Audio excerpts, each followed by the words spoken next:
ரீசெண்டாக ப்ரொடியூசர் ஆகாஷ் பாஸ்கரனோட கல்யாணம் தான் பயங்கரமாக ட்ரெண்ட் ஆகிட்டு இருக்கு. அதுக்கு முக்கியமான காரணம் பார்த்தீங்கன்னா அந்த கல்யாணத்தில் தான் தனுஷ், நயன்தாரா, சிவகார்த்திகேயன் மற்றும் பல செலிபிரிட்டிஸ்லாம் வந்திருந்தாங்க. குறிப்பாக நயன்தாரா தனுஷை பற்றி அஃபிஷியலாக ஒரு ஸ்டேட்மெண்ட் ரிலீஸ் பண்ணியிருந்தாங்க. நானும் ரவுடி தானோட காப்பிரைட் இஷ்யூவை பற்றி அண்ட் தனுஷை பற்றி நிறைய விஷயங்கள் அந்த லெட்டரில் வந்து சொல்லியிருந்தாங்க. தனுஷை தாக்கி பேசியிருந்தாங்க. அதுக்கப்புறமா பார்த்தீங்கன்னா தனுஷ் சைட்லேருந்து எந்த ஒரு பதிலும் வரலை.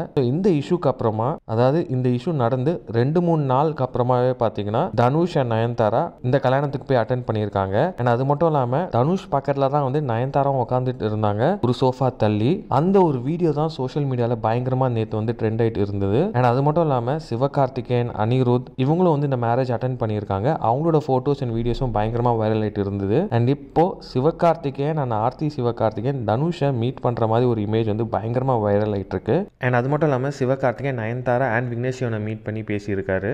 அண்ட் அது மட்டும் இல்லாமல் இப்போ தனுஷ் அண்ட் சிம்பு ஆகாஷ் பாஸ்கரனோட ரிசப்ஷனுக்கு போயிருக்காங்க. ஸோ அங்கே எடுத்த சிம்பு அண்ட் தனுஷ் ஒன்றா இருக்கிற ஃபோட்டோ இப்போ பயங்கரமாக சோஷியல் மீடியாவில் ட்ரெண்ட் ஆகிட்டு இருக்கு. ஆகாஷ் பாஸ்கரன், அதாவது டான் பிக்சர்ஸ் தான் வந்து தனுஷோட இட்லி கடை படத்தை வந்து ப்ரொடியூஸ் பண்ணிட்டு இருக்காங்க. அதே மாதிரி சுதா கொங்கரா அண்ட் சிவகார்த்திகேயன் படமும் அவங்க தான் ப்ரொடியூஸ் பண்ணுறாங்க. இது மட்டும் இல்லாமல் சில ஆக்டர்ஸோட படங்களும் ப்ரொடியூஸ் பண்ணிட்டு இருக்காங்க. ஸோ நீங்கள் இதை பற்றி நினைக்கிறீங்க அப்படின்னு கமெண்ட் பாக்ஸில் கமெண்ட் பண்ணி வீடியோ லைக் பண்ணுங்கள், ஷேர் பண்ணுங்கள், மறக்காம வீட்டாக்கு சப்ஸ்கிரைப் பண்ணிட்டு அப்படி இந்த பெல் ஐக்கானையும் கிளிக் பண்ணுங்கள்.